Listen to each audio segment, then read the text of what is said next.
Sorry. Hi, I'm Jamie, and welcome to Sci-Fi Vision for August 11th for our review of the Institute tonight. Karen will be along with us momentarily. In the meantime, if you have not, please subscribe to Sci-Fi Vision and like the video, leave a comment. We always appreciate it. And don't forget that tomorrow at 8 p.m. Eastern, we have Julian, who's going to be joining us, who plays Trevor Stackhouse. He'll be joining us live, and you can ask your questions to him. And you can also still send me questions to Simone in Discord, which I've put the link in the chat. And if you haven't joined our Discord, as I always say, please do, because you can get our schedule and all that good stuff. And I have other Institute interviews that will be coming up. Will be being posted in the next couple days, so look out for those. And make sure after our show tonight, you join us back again at midnight. Scarlet and I have our show for Nautilus. It's another double night that I'm getting no sleep. So, hi, AJ. Hello. Don't blame me. I'm just nuts. I don't know. I told Scarlet, I said I can't keep doing these double shows. It's a lot. Especially when you're starting so late. Yeah, I know. We do start late. We were going to move it till 1, and thankfully I got caught up enough I didn't have to, because I really didn't want to stay up even later, but we're okay now, so it's all good. But hopefully we will pick up some more people that hopefully come. I reposted everything. So yeah, and you can, of course, if you want to see more into this episode, Scarlett and I did do our deep dive last night, but we are going to review it. I guess if Karen's not here yet, we might as well get started a little bit. Yeah, get started. She'll be here So, sure. what did you think of the episode? Since they've heard from me somewhat, what did you think of it? It was, it's moving along. I mean, Luke escapes, conveniently runs into Tim. I mean, that was pretty much, and then they get to the sheriff and play the flash drive, which we don't know what's on the flash drive. Well, I know it's on the flash drive, but nobody else does. Yeah, so. I feel like it finally did start moving towards. I mean, we only have 2 episodes left, but I definitely feel like it's moving towards the end. And it was a quick episode. Like, it felt like it moved really quick overall. And I think we've been waiting for Tim and Luke to meet up. So finally that happened. So yeah, it's going to start moving quicker, I feel like, now that we've hit that point. Although in this first scene, I was really like, "What? Take the damn scissors with you." That's my only big complaint. I was like, why would you leave them? They are a perfect weapon. So, because she probably would not have gotten in trouble if he had just taken the damn scissors. But it is what it is. Hi, Kimberly. Welcome. So, yeah, I don't know. Did that irritate you, or is it just me? Maybe it is just me. That he didn't take the scissors? Yeah, that's typical, though. Okay. It is, yeah. They do make dumb choices a lot in this show, so I guess that. I mean, to be fair, with all that he had to do to get out, he might have stabbed himself on the way. Probably. That's true. Probably. But I don't know. I just was like, it's not like he accidentally left them behind. Like, he purposely threw them back.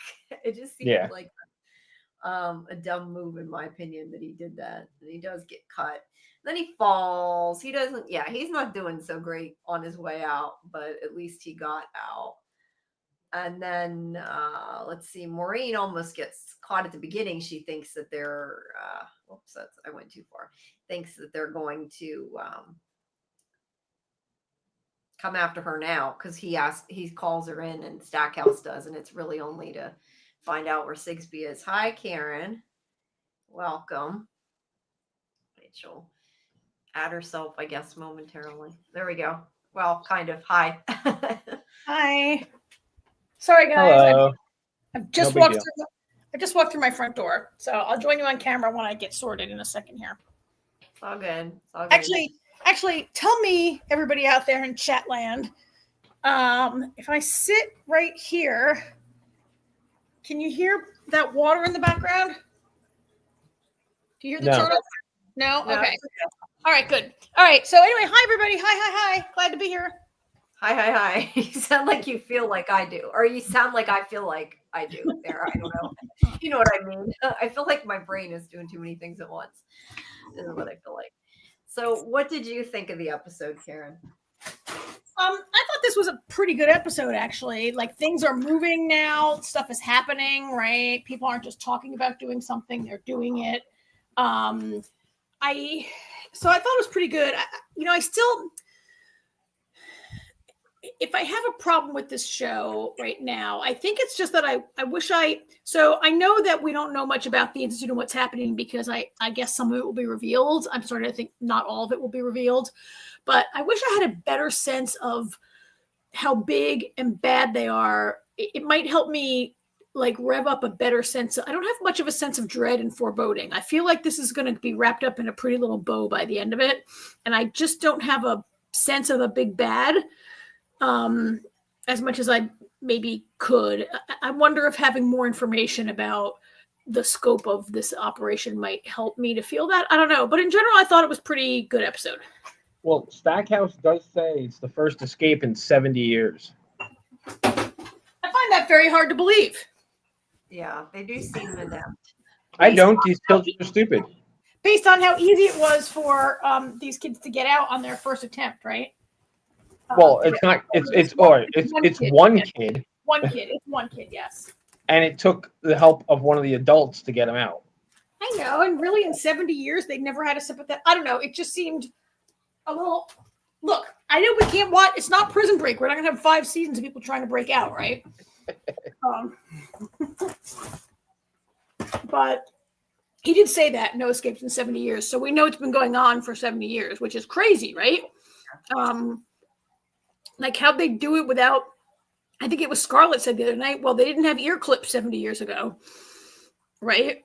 And like, what technology did they have to hold these kids? It must have been like really bad for them. But yeah, I mean, we've seen one boss on the phone in like one episode, and they talk about upstairs, but I don't know. I was working up a theory, like maybe the upstairs is sort of like an X-Files style conspiracy where it involved like government officials, a couple senators, a couple people at the UN who were like all in on this kind of thing. Like the consortium. Yeah, like the consortium. Or is it like just a private corporation, or is it, I don't know. But to me, I don't have I've commented before that I don't have that sense of dread that I expect to get from Stephen King. Maybe it's just me, but I did think it was pretty good. Like stuff is happening. We have some action, right? And like people to yell at. Don't throw the scissors away. You know, I actually yelled at the TV. Okay, it's not just me then. Yeah, we were just talking about that when you came in. Yeah, I was saying how bad that irritated me. I mean, like she wouldn't have even been caught if he had just taken the damn scissors with him. Jamie was really obsessed with that. Not obsessed, but it was really on Jamie's mind the other night when we were talking about it. I can't help it. Things like that irritate me. But I also agree with AJ. If he did that, he probably would have stabbed himself. Yes. To AJ's point, it is kind of hard to run with a giant scissors. They always say don't run with scissors, right? Scissors, yeah. True. And those are big scissors, to be fair. I don't know. I just thought it was funny because I think to me, like, it wouldn't have played so bad if he just forgot them by accident because he was running or he dropped them. But no, he literally threw them back on purpose. To be fair, the plan is not to run into anybody. Yeah. Because even if you run into somebody and you stab them with the scissors, they still, they're going to still alert somebody. You're not getting out if you're seen. Yeah, but at least you have something to fight back. I don't know. That's what I kind of felt like, but you're not wrong with what you're saying. All right. So we go back and forth between the different scenes a couple of times. So I'm just going to skip that. But so Maureen gets scared because Stackhouse comes to her, but he's really just asking about Sigsbee at this point, trying to find where she's at. And she knows that she's in the HVAC room, and this is where she tells him that somebody sabotaged it. And I love how, though, sometimes they say things and it's like they got to have figured it out because she's like, who do you think? Like he actually saying like who did it. Like there's only one person that was smart enough to do it. I think he should have realized that. But yeah, they know now that he figured a way. I agree with you. I don't know how in 70 years they hadn't tried something, Hello? but yeah, Yeah, we hear you. we hear you. But apparently this is the first time they put a plan together. I don't know.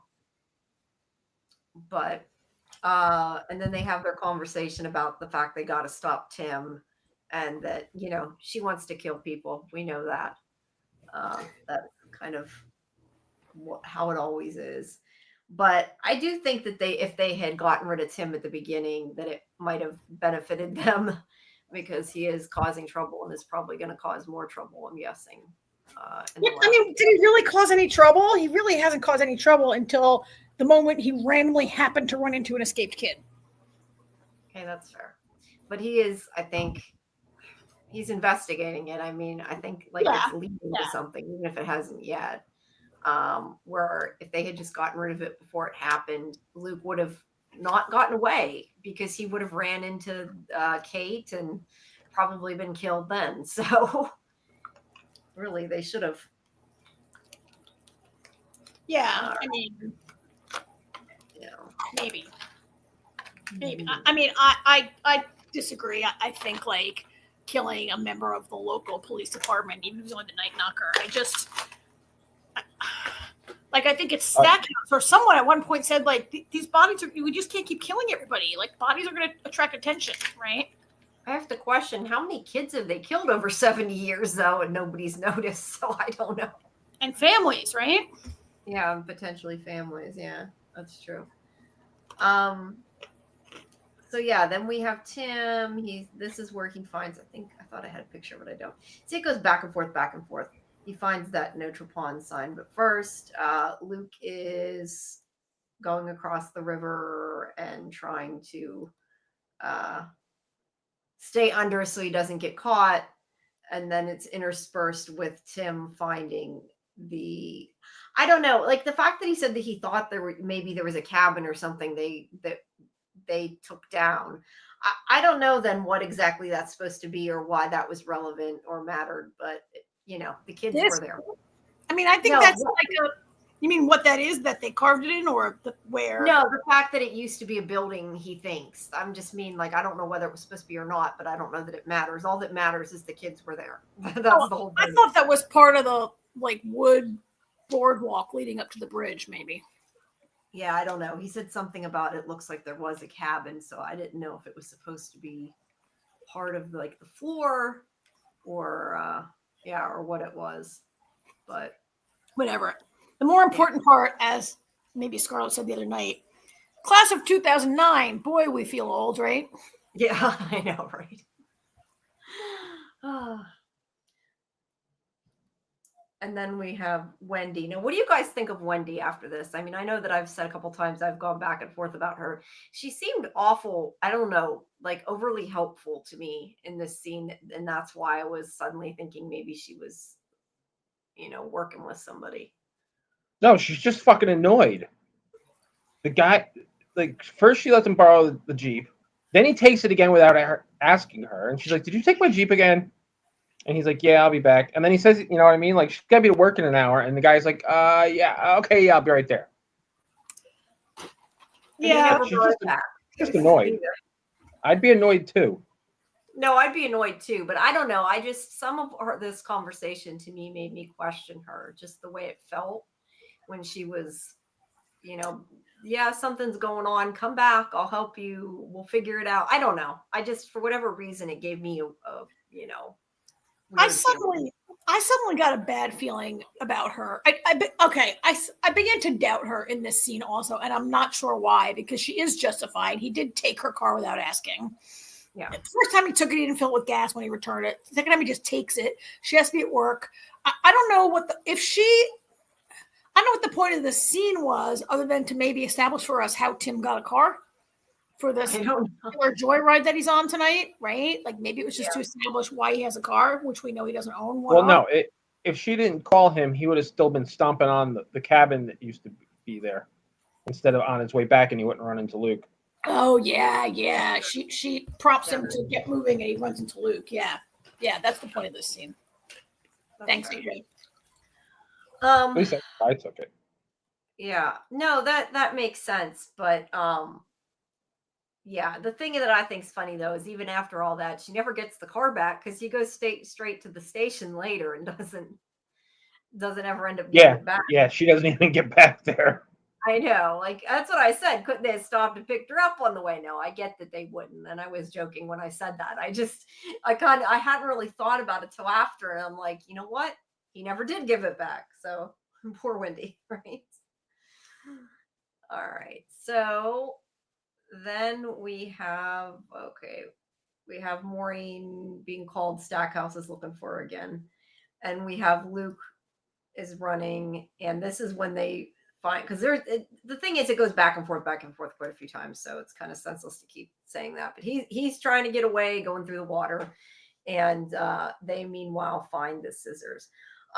Before we do that though, I know I had mentioned this last night.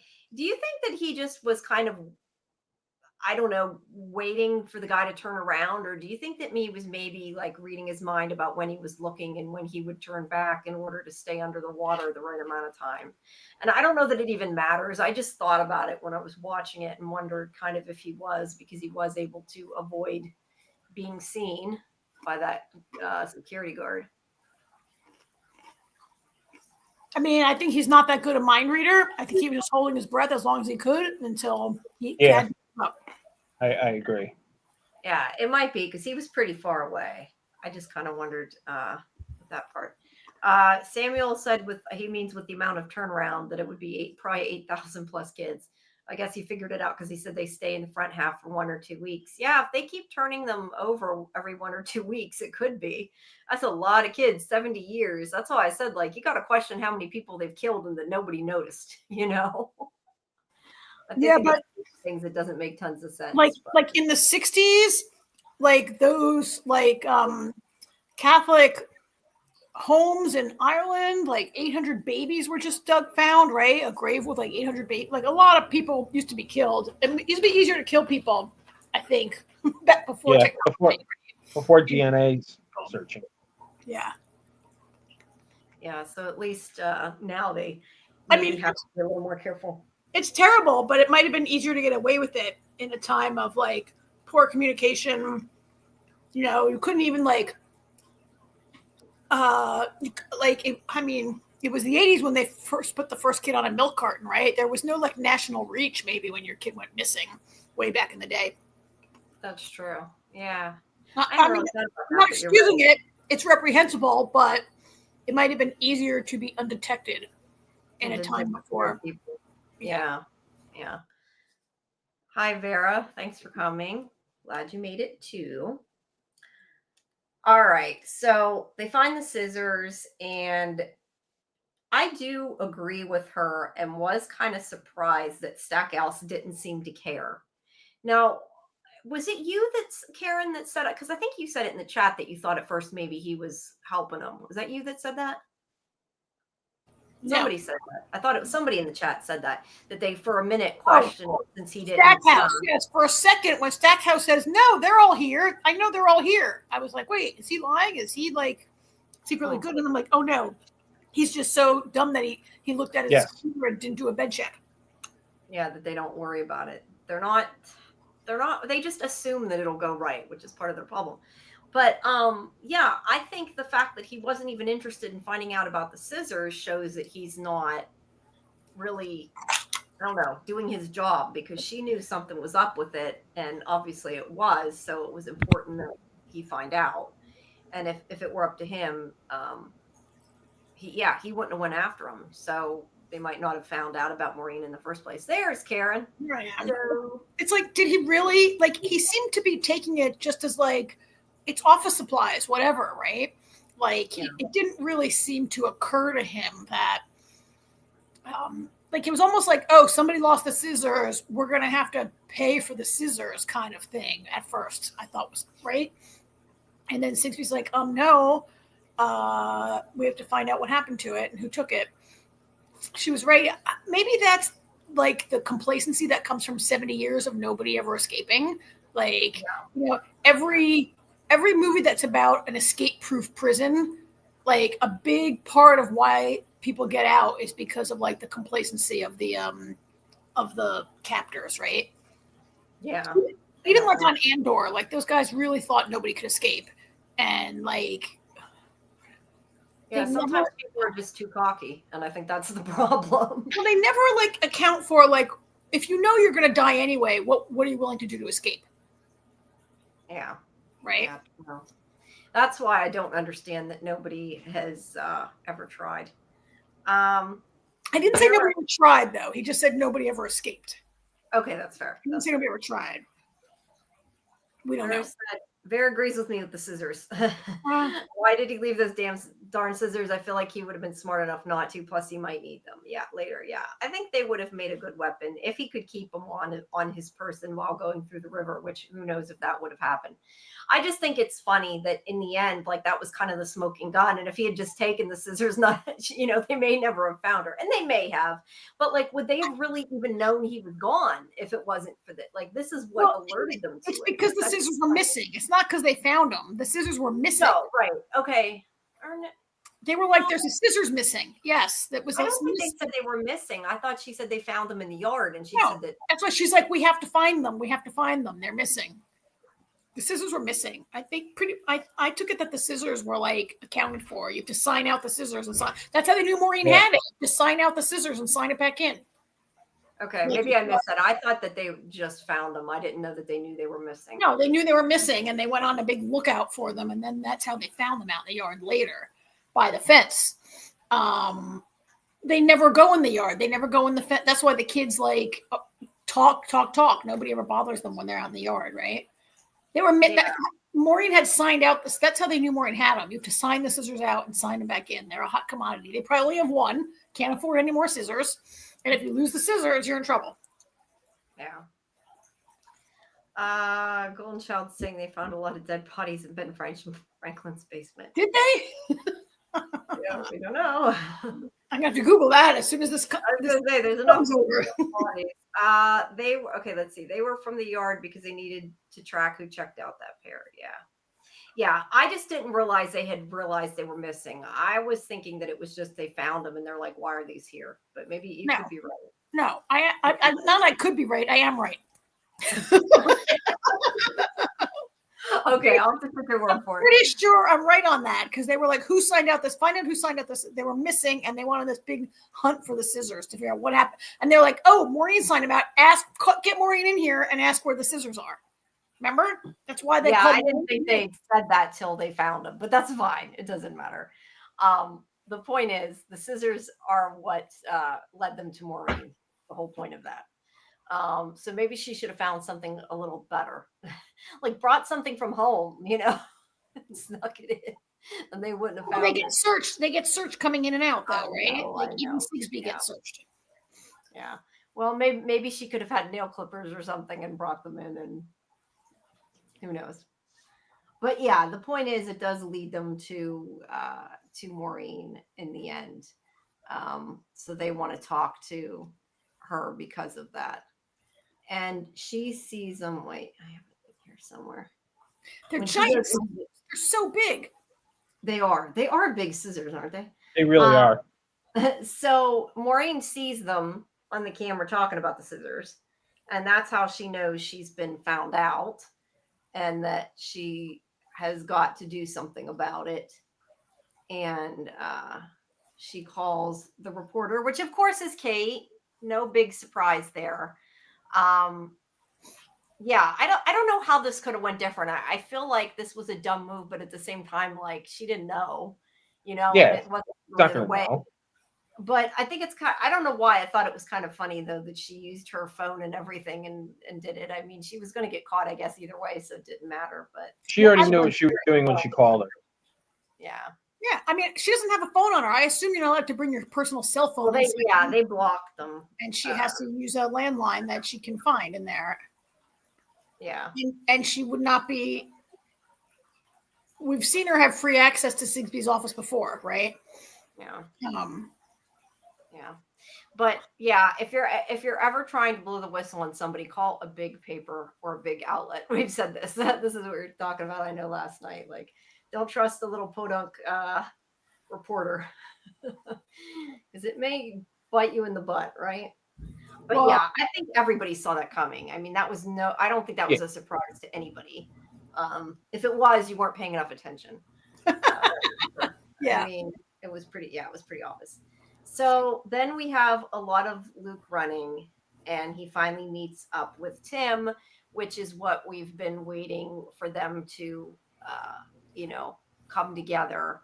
I like this because I kind of like how it wasn't just that he could read his mind really easy and that he had to trust him, but at the same time could sort of read. I mean, he couldn't completely read his mind, but I don't know. I just like the way they did it, I guess, is what I'm saying. And like how he had to get him to trust him and the way that he did it. I liked it. I'm not sure exactly.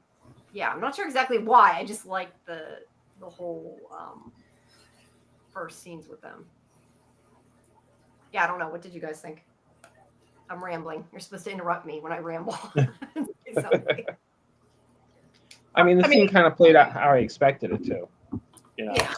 I mean, this kid doesn't know who to trust. He's running from this place, the institute, and he's just kind of like, But it's ironic too because Like this is the he can read minds, but he can't. Yeah, if he had started out TP, he might have been better off. But because although if he had started out TP, he may not have been able to knock the branch down. So maybe that's not true. But yeah, I guess part of what I liked was how like he dropped Stackhouse's name, and that was what alerted him to it. And he's like, well, if this creepy guy that I'm been questioning is involved, then he might be telling the truth. And it was kind of what got him to believe him. I mean, I this is the moment we've been waiting for, when Tim's story would finally intersect with the Institute, right? And I mean, I have no idea how this could happen. When we get off, I'm going to ask AJ when we're off air. Like in the book, he's in South Carolina. Like, how does he come there? Does he what brings him there in the book, if anything? I don't know. Well, I mean, we don't have to talk about we could talk about that on air because it's completely different than the book. I know, but we have a couple of people who are reading the book right now who follow our show. Oh, that's true. So I don't want to spoil. Well, that's not my fault. They should have read it before they watched the show. It's not. It's not really a big. I mean, essentially the same thing happens. He just gets to Tim a different way. Okay. But he still runs into him, and he But at any rate, we've been waiting. This is what, episode 6 now. We've been waiting like 6 episodes for this moment to happen, where the two main characters would intersect. So, and yeah, I guess I kind of like how they're sticking with the idea that these powers are really weak. Like I've given up on my, like, in the final act, someone's going to have superpowers and go all fire and brimstone on these guys. They're really sticking with the idea of weak powers. Because even the kids that exhibit both TP and TK and go to back half, they're all really weak, right? They're still really weak. And Tim's Luke's only been TP for like a couple days at most. I'm impressed. I'm actually impressed that he was able to break off a tree branch and throw it at her, and drop it on her. And I think it must have been like someone holding a gun on you, like had him stretch his power to the max, right?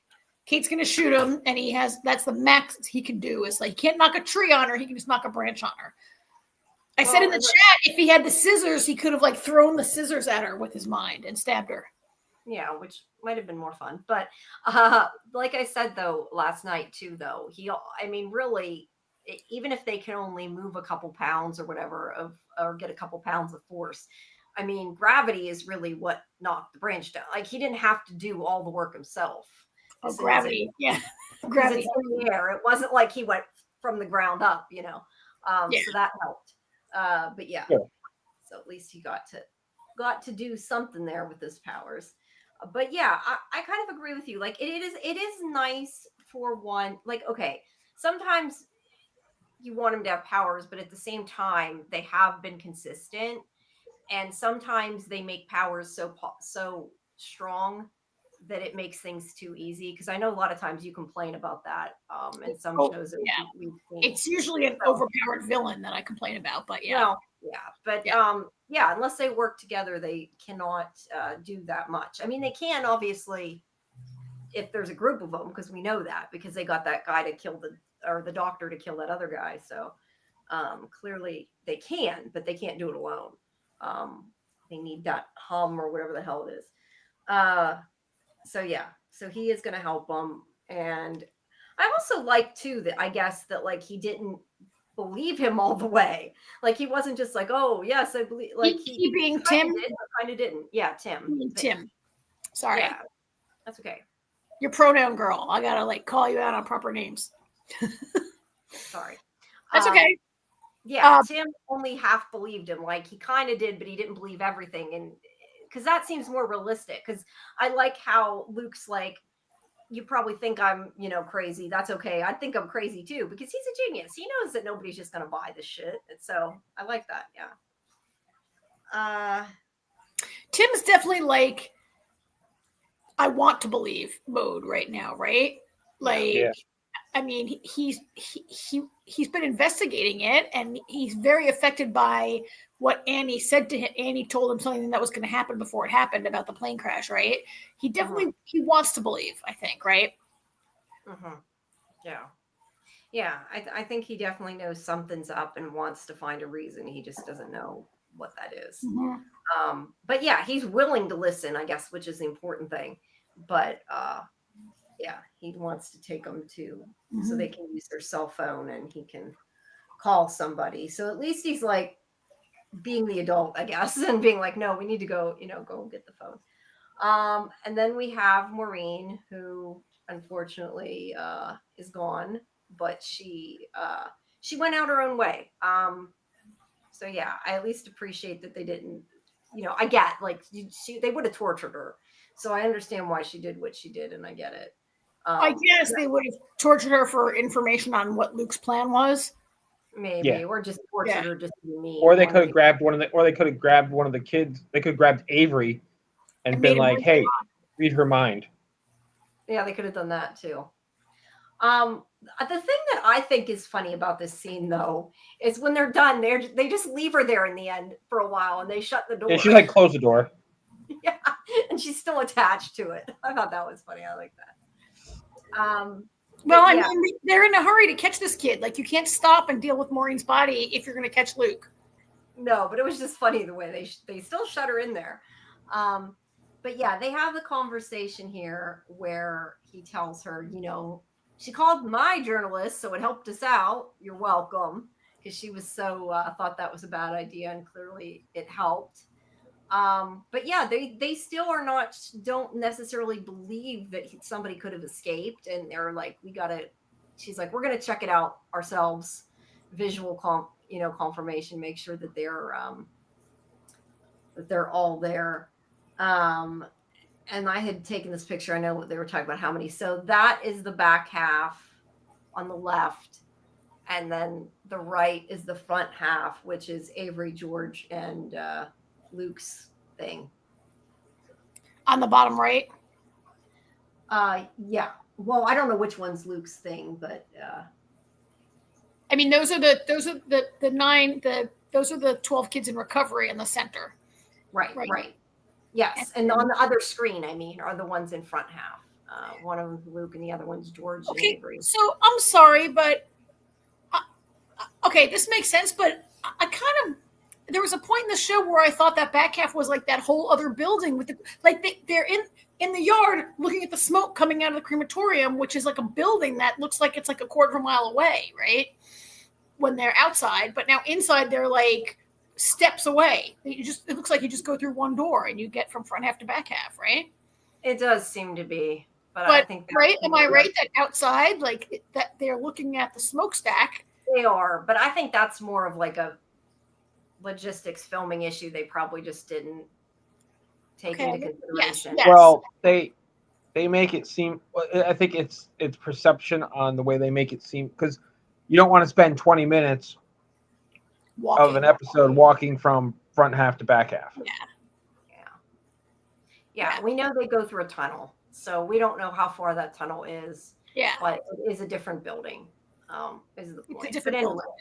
my So whole point of that was that there's only 3 people left in front half, and all those other ones are in back half. I mean, and, so the this ones in kind the of middle confirms that front half is just really small, and there aren't like separate wings with other kids in there, like in front half. Yeah, at least not here. No, there's only 3 of them left. And with all these kids in back half, it looks like you stay a while in back half. Yeah. Yeah, well, they stay till they die, I guess. I mean, it's kind of the idea. Vera says, was the editing in the first half a little wonky to anyone else? I know they were trying to do the non-linear thing, but still. I don't know. The only thing I can say is, to me, it irritates me that they don't finish one scene and they go back and forth so many times. But that irritates me because I'm taking screen captures. I don't know if it necessarily, I think about it watching it. But other than that, I don't know. Is that... I mean, I get it what you're saying. Like, they're pretty quick back and forth. I think maybe, like, and it's not always a great cut, right? Like, sometimes a cut is abrupt. There's too many cuts. Not at the moment that I would do it, right? Or something like that. Yeah. I don't know. Yeah, too many. But yeah, it was, I mean, it is a little... It's very obvious when we review a show like this, and you're taking us very slowly through each scene. I'm like, oh, now they're out, now they're in, now they're out, now they're outside, now they're inside, now they're outside, now they're right. Like, at times we're going back and forth there. Well, yeah, because we're doing it linearly, it makes it harder to do it. I mean, yeah. I mean, they do that. Look, they do that in a lot of shows. It's just it's irritating when you're trying to watch it though, and they keep stopping. Sometimes it takes you out of the action too much. I think when they do it too many times, I feel like but the only thing I noticed at this time really was taking the pictures. Vera also says, I was too scared he was going to run into the reporter first. Yeah. Well, you're supposed to be worried about that. Yeah. True. But yeah, at least he ran into Tim. That was what we wanted, and he didn't bypass her, which I guess could have happened. So there's that. I mean, there definitely was, like, did I feel like maybe Luke could be recaptured?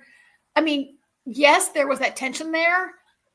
But then intellectually, if I would think, oh, there's only 2 episodes left, like, are they going to capture him again? Maybe he gets recaptured and maybe he has to escape again. But now it looks like that didn't happen by the end of the episode. But with 2 episodes to go, like, yeah, that's a good point. Yes, it was. I felt that also. Like, who's going to get to him first, Luke or Kate? Kate or Tim? Kate or Tim? Right? Yeah. No, that's true. But yeah, with 2 episodes left, I think you assume that he's out and is going to continue his quest of whatever happens. I tell you what, I was a little annoyed. I was a little worried at first because I didn't think Morgan was going to kill herself at first, because she's like, "I'll pick you up," and I'm like, "No, you won't." Because because it was done. They did it a little bit differently in the show. Yeah. So that's why when she pick him up, I was like, I swear to God, she better not pick him up. I don't think she ever thought she'd make it out. I really don't. What are you talking about? She was out. She was literally on her way out the door. She was grabbing her stuff, giving the guard the stuff she can't leave with, and she was about to leave when he got the call. No, she was about to leave, but I'm just saying, I think when she did it, I don't think she thought she'd make it out. Because I think when she... What do you mean? She was literally there leaving. No, why would I mean, when she first told him in the last episode, I think she thought she'd get caught. I felt like she did. Because she gave him the jump drive. She didn't say, we're going to go to the press together. She gave him the drive as a just in case. But I don't think at any point she was like, I'm not going to make it anyway. If she felt that way, then why go through everything that she did go through? You know what I mean? She was almost out the door. She was almost out. She got pretty far. I'll give you that. But I don't know. I thought that she never really thought it was going to happen. That's why I was surprised she got as far as she did. But yeah. So then we have them try. This is kind of the exposition of him telling what happened, and him trying to get him to get medical attention, and yeah, he. This is where he tells him about Maureen. They have to go find Maureen, and of course Tim's like thinking we just need to get him out of here. There's the jump drive, and then we go back to them looking through the rooms. I like that Kalisha clearly knew he got away because you see her smile. A little smile. Yeah, I like that. You know, the one thing that bothered me a little though was when he's like, "We gotta go back for Maureen." Yeah, that's either Luke needs to fix his brain, or Tim needs to say, if things are as bad as you say they are, do you really think we're gonna? What are we gonna do? Yeah. Look what you went through to get out of there. What are we gonna do? Yeah. I don't have a gun. I don't have any. We have no weapon. You left the scissors back there. Yeah, I think sometimes though they want you to more root for them because they're like, doing the right thing. But yeah, I don't know. I would hope that a normal person in real life would hightail it out of there and be like, "Whoops, too bad." Not so much whoops, too bad, but if she ain't meeting, then she ain't in there. Yeah, it's too. If she's not there, she's not there. I mean, it's stopped to try to save Iris. Like it was a lost cause.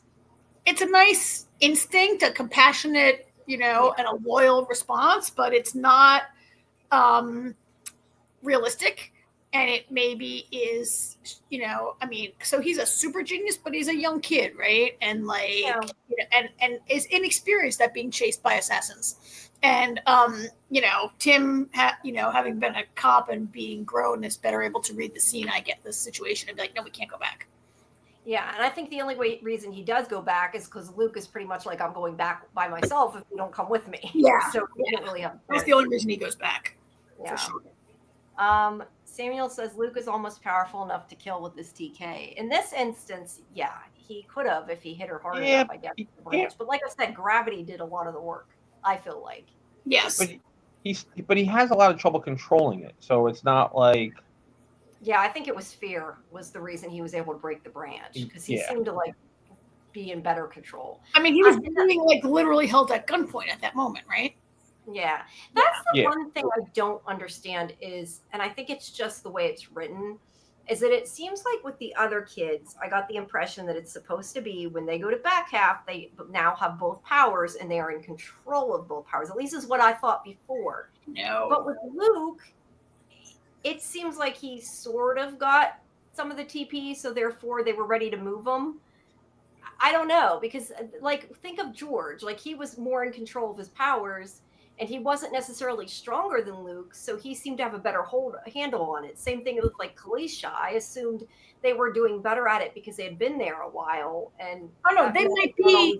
I mean, they might just be stronger. Or they might be like stronger to begin with. Maybe stronger to begin with. Also, like I think we saw a week ago that Sigsbee like just wanted to move Luke out, and what's his name?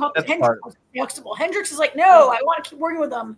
And Sigsbee's gonna call him every name under the sun with H. I know.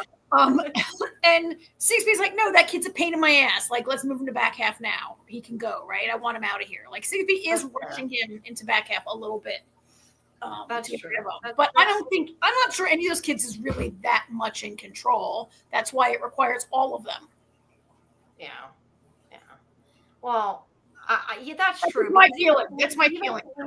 Even Kalisha said she could only read like surface thoughts, so that isn't exactly mind reading either. To be fair, I mean it is, but it isn't. Like it's like a very weak, like you said, weak form of it.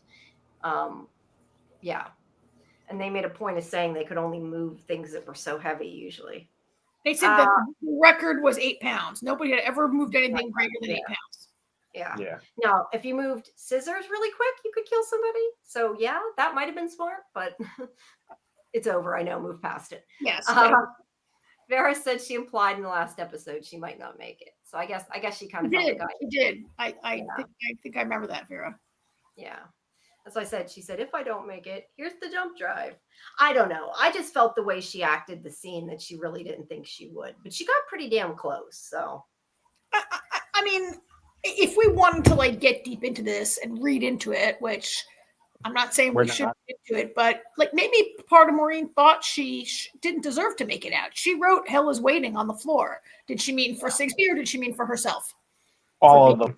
For all of them. Yeah, all of I think it was all of them. Mhm. Yeah, I did too. All of the above. Yeah. All right. So she comes in. See, I think that like George was out there. I don't know if he's supposed to be drunk or not, but I think that George is knocked the fuck out. Yeah, but I think they had him knocked out on purpose. So like, no, kid had a rough night. Talk to him. It looks like he's drinking bottles of like maple syrup or hot sauce or something. I don't know what those bottles are, but he just passed out from either drinking too much or just being exhausted. Yeah. But either way, I feel like that was on purpose so they couldn't like accidentally give it away or question him or whatever. Like they were kind of, because Avery's, and they're in bed too. But anyway, they're coming for their visual check, and then this is where. But Jamie, we don't even know that George knows anything. The only two that we know are Luke and Avery. Okay, that's fair. That's fair. We don't know if George knows anything. Also, like they're sleeping because it's night. Maureen said, "Meet me at like 11 o'clock." It's night. Yeah, think about when he escaped. It was still nighttime when he left. Yeah, it was, and this is morning. They would have went to bed by now. I'm assuming morning. Yeah, they were still sleeping. Although that was a fake light in the window. That's fake light in the window. Yeah, that's an interior room with a fake light. Yeah, leave the scissors behind like Luke did. Yeah, because that worked real well for. It worked fine. It worked fine for him. I know. He got out. He got out. Let's put it that way. I said it didn't work so well for Maureen. Let's put it that way.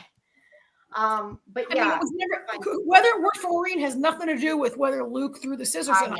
The scissors would still be gone, whether they found them or not. I know. I don't know. I think it would have made a good weapon, but I liked AJ's idea that he would have stabbed himself. Yes, you can't run with it. That scissors is like a foot long. Yeah, they're humongous, which I think is funny to begin with that she gave him such big scissors. But yeah, there's his tracker that I remember at the beginning of the season, the discussion we had that Karen, you thought that like maybe the tracker wasn't really tracking them. You remember we had that conversation? Yeah. So yeah, interesting. Obviously it does. So then we have, where, Tim, sorry, I blanked out there a second. Where Tim is reading about Luke as he told him to. I'm not sure why he told him to look him up because we knew that was not going to go good, but I guess maybe he didn't know that. Well, I mean, he read the same article. Yeah. He knew the article was out there. Yes, but the article he read, remember, said murder-suicide because we had this discussion before. Now it says double homicide. Yeah, it said murder-suicide. Definitely a person of interest now, even more so. So yeah, so he sees that he's linked to the murder. And I love though that Tim immediately, I think, realized, if they can do what they did to Annie, that this is probably not what really happened. And he believed him at this point.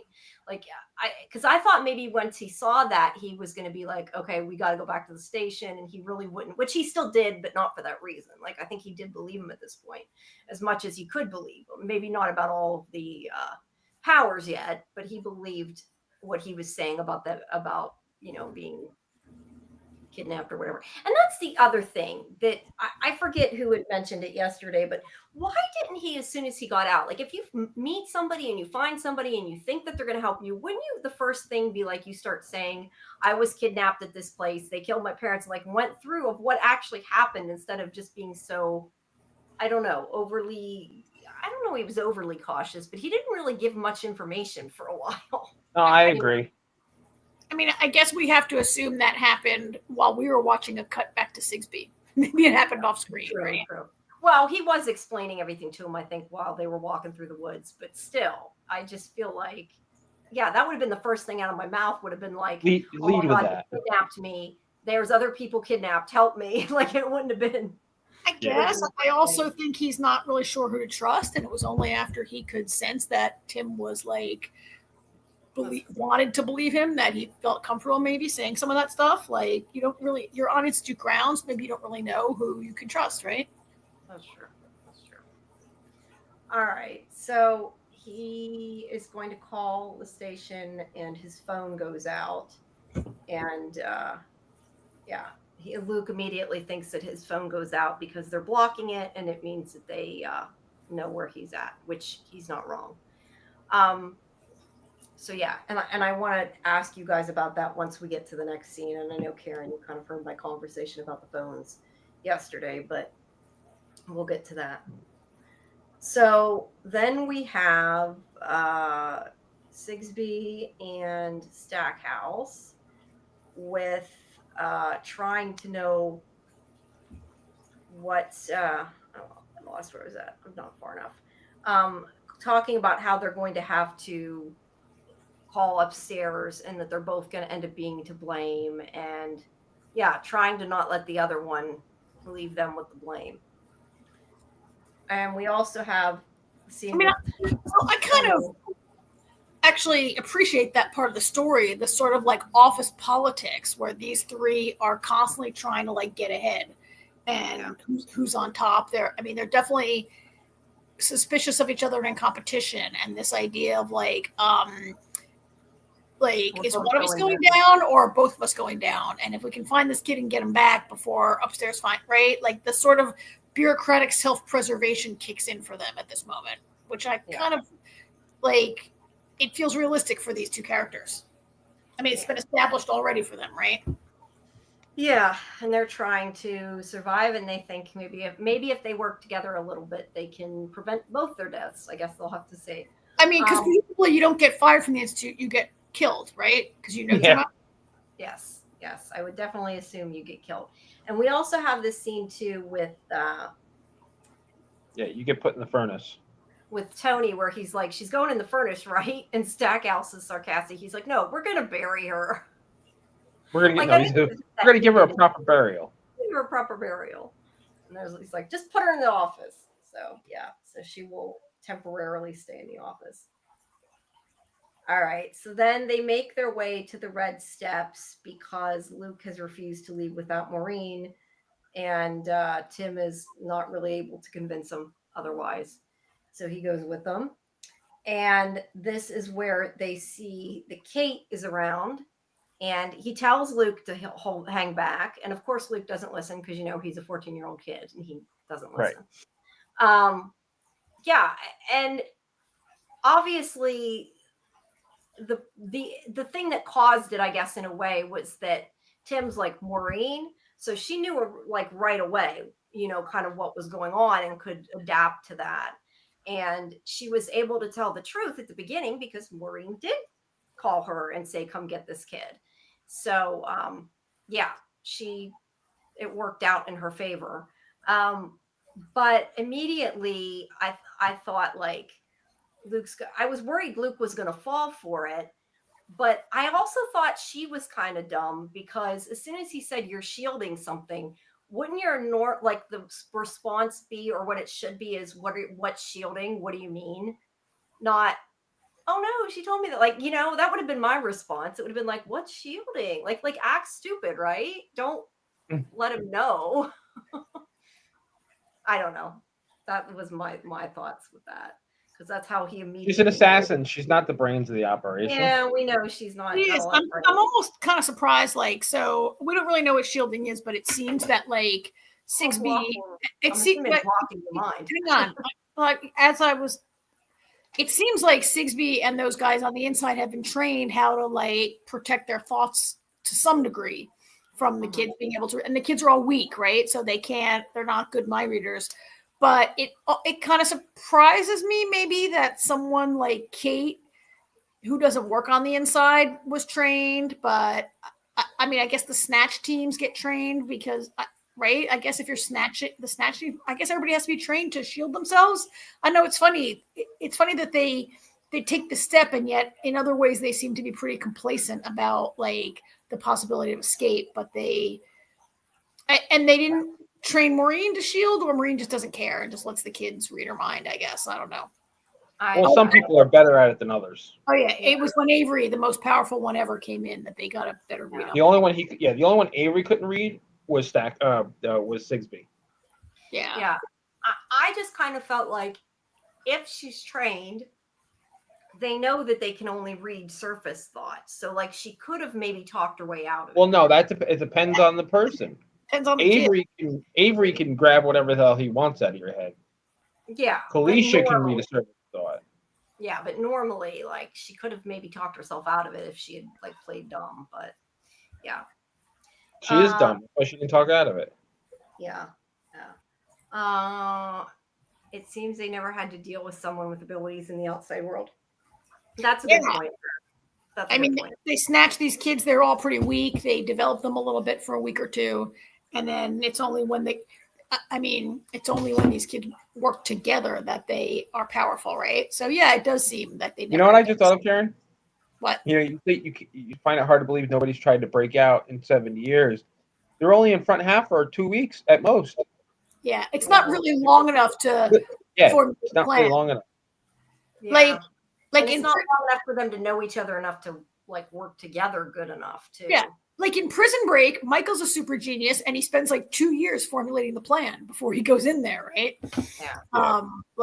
Or you see a lot of prison movies where they take like a long, long time, like learning the patterns and everything. I guess it's because Luke is a super genius that he was able to figure it out faster. Yeah. And maybe he watched Prison Break movies. We don't know.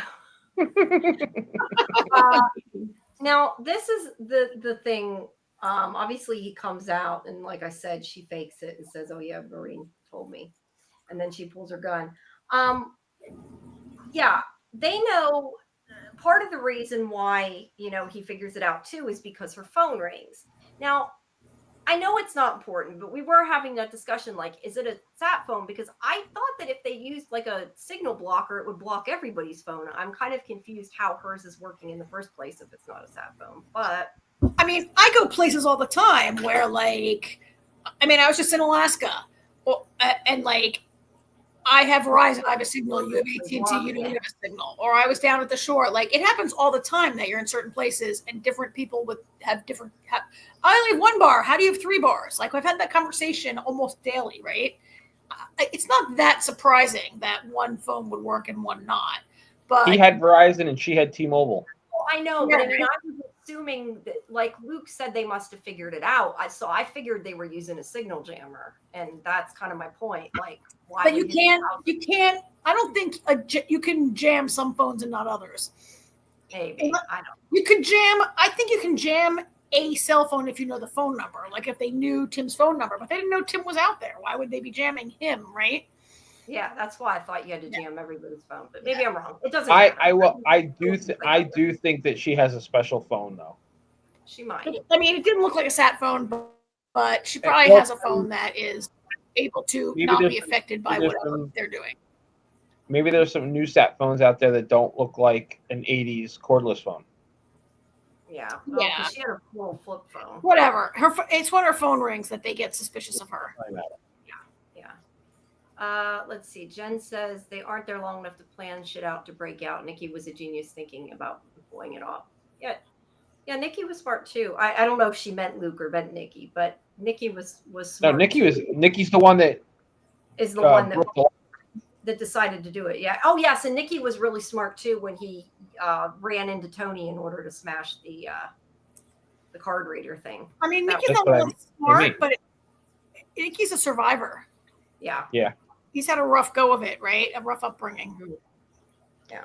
I think the advantage with Nikki is because he grew up in foster care and not always the best foster care, that he had. It was always on the defensive. Yeah. Yeah. She was talking about the door lock using the taser. Yeah. Very true. Very true. That was a smart plan. All right, so he breaks the branch, and there he is squinting and making it fall, and that distracts her enough that Tim can knock the gun out of her hand. But whoopsie, there she goes. Whoopsie. What a shame. Yeah, and now and as we were discussing last night, now it is a red rock. Because I still don't understand that they're called the red steps and there's nothing red. That irritates me, but I'm not sure that, Bill. I mean, I'm not sure that what they're standing on is the red steps, though. Like, they're near the red step. We saw this. They're near the red step. Right, but we've never seen anything red. I kind of assumed they were going to be like, like rocks that are sort of, I don't know what they're called. I don't know. The White Mountains aren't all completely white. Green. The Green River isn't green. Like, maybe the red steps they're not. Yes, they should have explained it if they're not literally red. But many things are named by a color and aren't actually that color. Maybe they used to be red and the color is worn away over time. Yeah, or they painted them. Yeah. Maybe they spray painted the red off of them. Yeah. Anyway, whoopsie, she's dead. And of course, Tim is like, we've got to report this. Which, to be fair, was a police officer, even if he's not now. So I get that he wants to take care of it. But he's like, we got to. Luke's like, she tried to kill you. About this. You did the right thing. And I do like too that he's like, we can trust him, read my mind. And Luke's like, yeah, that doesn't help me because that just proves you believe it. Because I think I needed that. So I like that they did that. Yeah. So then we have Sigsbee being told they found her car. And she finds her phone, and that she is. They found Kate's phone. They found Sigsbee's car. No, they found Kate's car. They found Kate's car, and now she found Kate's phone. So she kind of knows with the blood that she's like. And Kate's blood. Yeah, so she's probably dead. We're assuming she's assuming. Well, we saw her float down. Yeah. I don't know whether she saw her float or not, but yeah. No, but it's a good assumption. Yeah. So then we go to Stackhouse, who is trying to get Hendrix on his side, and he's basically like, we can get out of this if you side with me. He's just so in preservation mode at this point. They all are. No, they all are. I think Stackhouse could get away in the end. Like, he might be the guy that lives to fight another day by the end of it. Yeah, he's a quick thinker, and he's like, and he's a weasel. He's a total weasel also. He is. Yeah, and I like to though. He's like, it's a long view problem. Anything that doesn't relate to us surviving today is a long view problem. Like, deal with it later. So yeah, they're going to. He's like, if you side with me, we'll be good. Which it really wouldn't matter. I don't think who Hendrix sided with. I feel like Hendrix is kind of the not really fall guy. They're both going to throw Hendrix into this. Yeah, they're both going to pull him into the middle of it. I don't know if on his own it would have mattered. I think his original assumption about it, he was, wasn't him. That was, I think if he had stayed out of it or had been able to stay out of it, probably he would have just been fine. But there is no staying out of it. No, but they're both going to pull him into it regardless. They're not going to let him off. Okay, so then we have Luke and Tim coming into the police station and meeting the police chief, and of course Norbert is there. We don't know why he's there, but he's there, and he calls somebody to say that he can see, that he has eyes on Tim or on Luke. So we know now he is in on it. And as I said last night, hopefully this isn't like the following. So I have to assume that since Norbert was in on it, that probably the police chief isn't, because it just would be too much. That was kind of my guess. For everyone in the whole town to be in on it, except for Tim and Wendy, right? Yeah, right. So I trust this guy, and they're gonna watch the jump drive, and we don't know yet what's on it, but something Maureen put on it, and they're gonna find out maybe what's going on there. So what do you think, Karen, is going to be on it exactly? Do you have any thoughts? I'm still stuck on why is Norbert just hanging around the police station? That is a good question. Why is the weirdo hotel owner, manager, whatever, lurking around the police station at just the right moment? I mean, obviously they call him, go to the police station and see if the kid comes in and make up an excuse why you're in there. I could buy that. And maybe he went over there to report some, nuisance problem so he could watch. Mm-hmm. Yeah, I could buy that. I don't know what's going to be on the jump drive.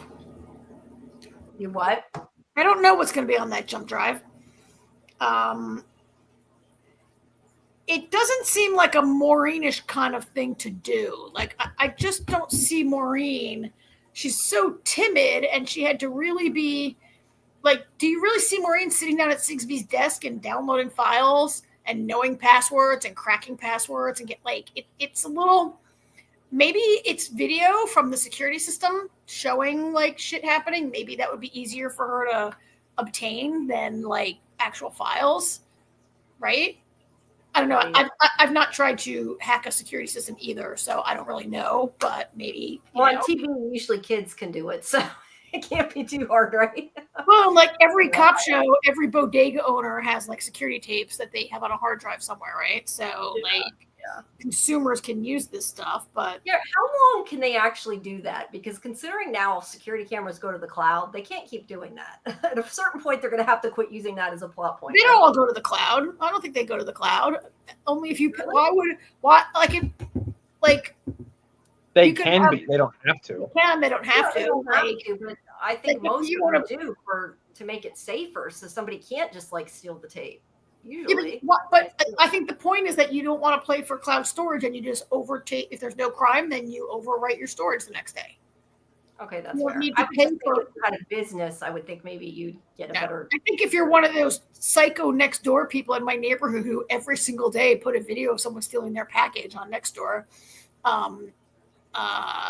they like got their Ring cameras and like are put, like Ring goes to cloud, I think, right? Yeah, those kind of cameras go to cloud. So but I think maybe I'm wrong, but I think closed circuit cameras that are like in your neighborhood Quickie Mart, like those can go to hard drive and it gets overwritten every 24 hours. If there's no crime, they don't pull it. Exactly. All right, fair enough. See, now there's one thing I wish had happened, and I thought it would have been a great scene, but I wish Wendy had been at the police station. I wish she called one of the deputy and was like, "Can you come pick me up, please?" And then like when Tim walks in the station, I would have loved to see her walk up and be like, "Give me my keys." Yeah. I know. I wanted him to at least be to the chief. Don't blame Wendy for being late. Never borrow my car again. Yeah. I think it's funny that he never got it back to her, but I think that's just something. Right. But why? When would he have time? When did he have time to get it back to her? After an assassin tried to kill him, he should have stopped by her house and dropped off her car? Like what? Come on. I don't think that I don't know. I just think it's funny that in the end he didn't get it back to her. I don't know, for whatever reason. I think it's funny. He did. He drove it. He brought her car to her workplace. She can get it back as soon as she shows up. But she's at home. How big is the town? Take an Uber for 5 minutes. That's what I'm saying. I really wish that somebody had gone and picked her up. Yeah, I don't think maybe it hasn't been an hour and she's not due at the office yet. Yeah, true. I guess. Well, no, wasn't that It's been over an hour. All right, whatever. It's not. Doesn't matter. It's a nothing throwaway, nothing of the show. I know. I'm sorry. I sometimes get too hung up on the details. I can't help it. I have to have enough content. So anyway, we're gonna find out what's on the jump drive. Is the next. I mean, what do you think is on the jump drive, Jamie? Well, I know what's on the jump drive, so I can't really say that. What did you think was on the jump drive before you found out? I mean, I don't know. I knew obviously it was some kind of proof showing what they did to the kids, I figured. So, I mean, I think that's a given, but that's not really a big leap. I'm going with video. Yeah, probably. I'm going with I already know. Okay. All right. I'm assuming I know. If they stick with the book, I know if they go with that. Yeah. I mean, I wonder what there's left to have in 2 episodes. I wonder if they're going to get like trapped in the police station with like more assassin snatch teams coming or whatever, like, or I mean, there's 2 more episodes. They're not done chasing them, right? They're not gonna. I feel like there's a pretty good amount of story left. I mean, that's why I said this is where I feel like it starts moving pretty fast. Felt like. Now, Muncher, nice to see you at the end of our show. Yeah, I know. You showed up late. We'll be back at midnight for Nautilus. You can come back and see me and Scarlet. But yes, welcome. I'll just say that the 2 more episodes will fit the rest of the story perfectly. I mean, Kimberly says, I think it's a video of an experiment or experiments. I think that could be. I think well, yes, Kimberly, I agree, and I think since these kids don't really exhibit powers in any meaningful sense, that it's just going to look like experiments that are torturing. And okay, even if you saw Luke like lift a whole refrigerator with his mind, that still doesn't justify like tasing him and like starving him for air and stuff. Well, exactly, and that's and based on what you think it is, that's all you need to see is Tony beating the crap out of him.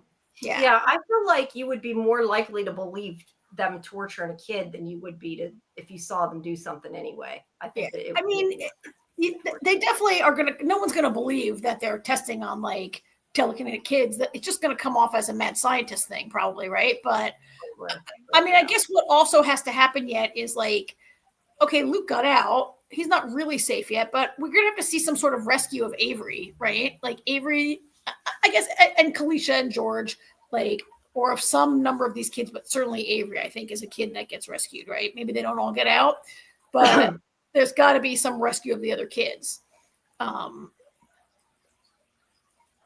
In a probably more action-packed way than like, let's call the Washington Post and put this video on CNN and they'll be, ruined and arrested. Like, yeah, it's too bad they didn't live. It's going to be some sort of action way of, very action-packed, I hope.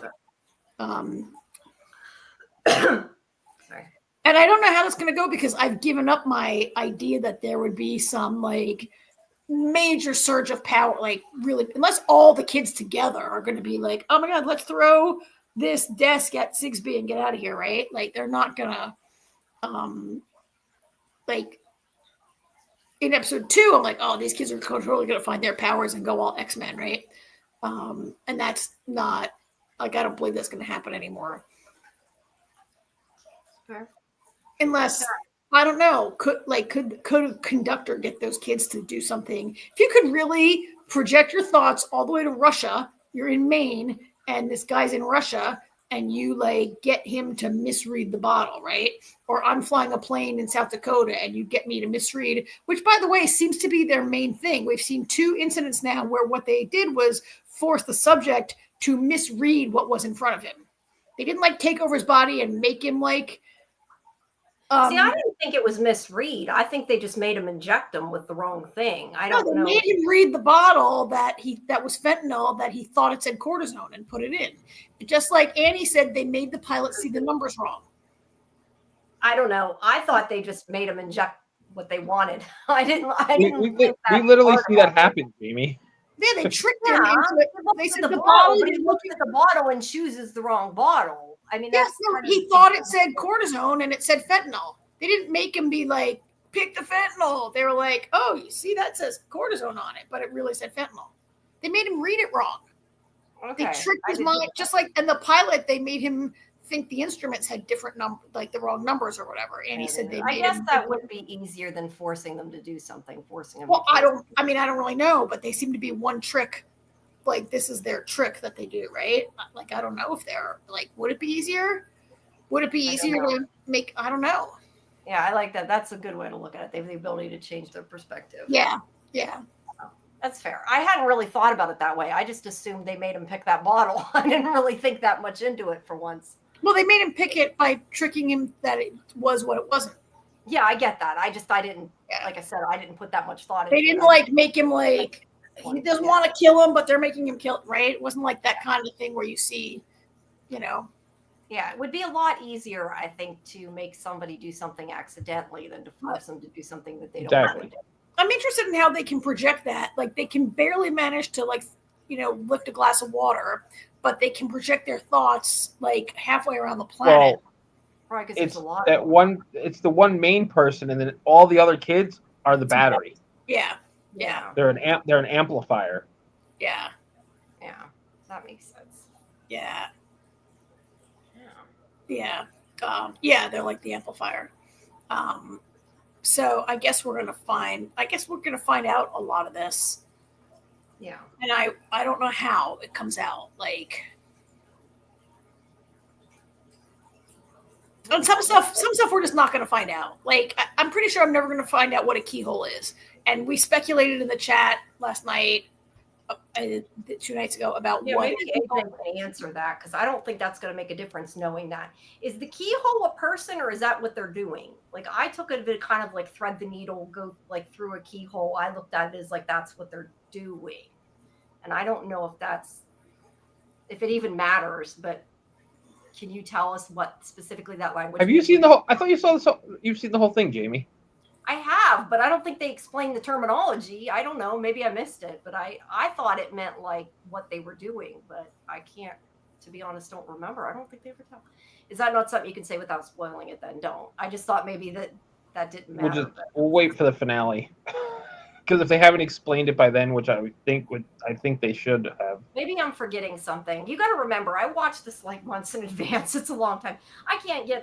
The site isn't even working anymore. I tried to rewatch it and did not go well. So it's been a while since I've seen it. Watch it on MGM.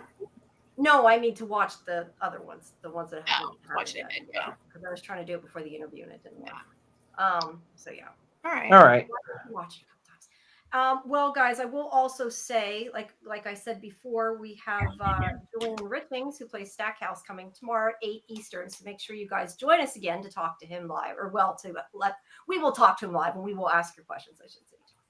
And I talked today to the ones who play Luke, Nikki, and Kalisha. There was a triple trio junket. But that's for the finale, so that won't be out till after it airs because we did talk about specifics in the finale. And it does. I will say, I can say this: it does sound like there's a possibility there could be more if it does well enough. They have. Wait, what? No. No. I didn't say there was going to be. I said that I guess they have discussed it. That doesn't mean it will be. I'm just telling you what they said. And I asked him about the broccoli. Those were the two things I can tease about. I mean, I know how they probably kind of could, but no. I said last night in the chat, I'm not interested in a second season that goes beyond the original source material. I feel like that often doesn't go well. And I feel like there's only enough story. There's a part of me that feels like, I know, Jamie, sometimes you say you feel like, could this have been 10 episodes and give us a little more in depth? And I kind of agree with that, but sometimes I think this could have been a 2.5-hour movie. Maybe. Also. But I think like 10 would have been a good length. Like, I don't know that you I could have seen it as not being adapted at all because I really don't feel like I'm not really getting anything more out of it than the book. Yeah, but people who don't read get to see it. that's what you get out of it. People like me who don't read the book. But that's not really why shows. I know. People don't read. Oh, I mean, but I'll say this. I mean, the show has not gone as in depth as the book. Yeah. I will say that, as I had said last night, it looks like streaming wise, it's getting good ratings, but it didn't do really great in the review area. So I don't know whether it would come back. I'm just saying that they have discussed it. Not for nothing. I mean, From is an anomaly, but I can't imagine a lot of people have MGM. Yeah, there's not a lot on there. I will agree with that. I think that. I mean, and that's the same thing like with AMC Plus. Like, if you don't like the Walking Dead franchise, there's nothing to watch. There was that other show we watched with Monahan. I was going to say there's decent. Like all the. I was going to say Anne Frank, not Anne Frank. Anne Rice. There's all the Anne Rice stuff. But for the most part, you're right. Yeah. Yeah, it's 65. Probably the people that have MGM had From. It's 65% on Rotten Tomatoes. I'm looking at right now. That's not very good. But yeah, it's also on a smaller. I mean, they don't have that many shows, so it probably doesn't have to hit a super high number to be renewed. But again, I don't know about that. Talked about it will be either.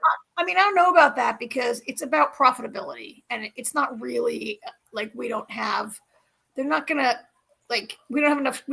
I mean, they can just they have plenty of material. They own all of MGM's entire back catalog, and they can just put on other old stuff, right?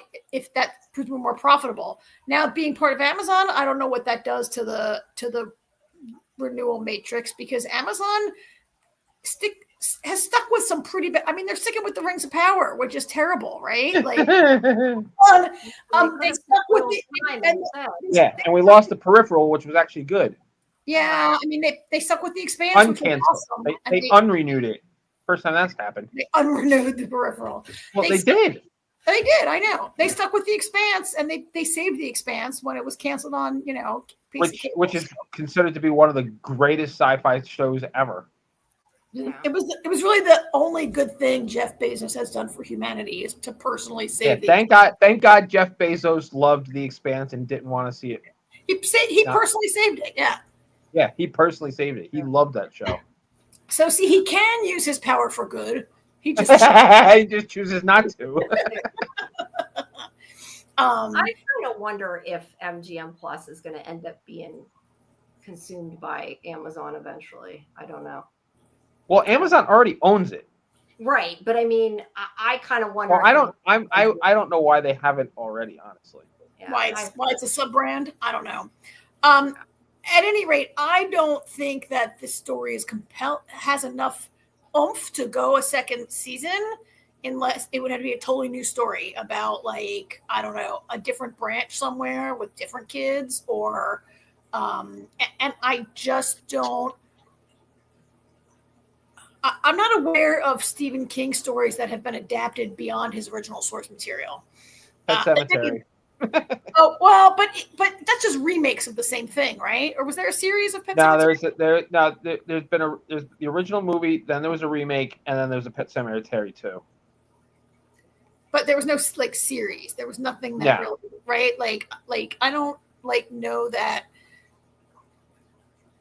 I don't know if Stephen King sells those kind of rights that you could really just adapt and riff on his material or not. I don't know, right? I do know he's got 2 movies and a book coming out this fall, and he's got always a full plate of stuff coming out, right? Yeah.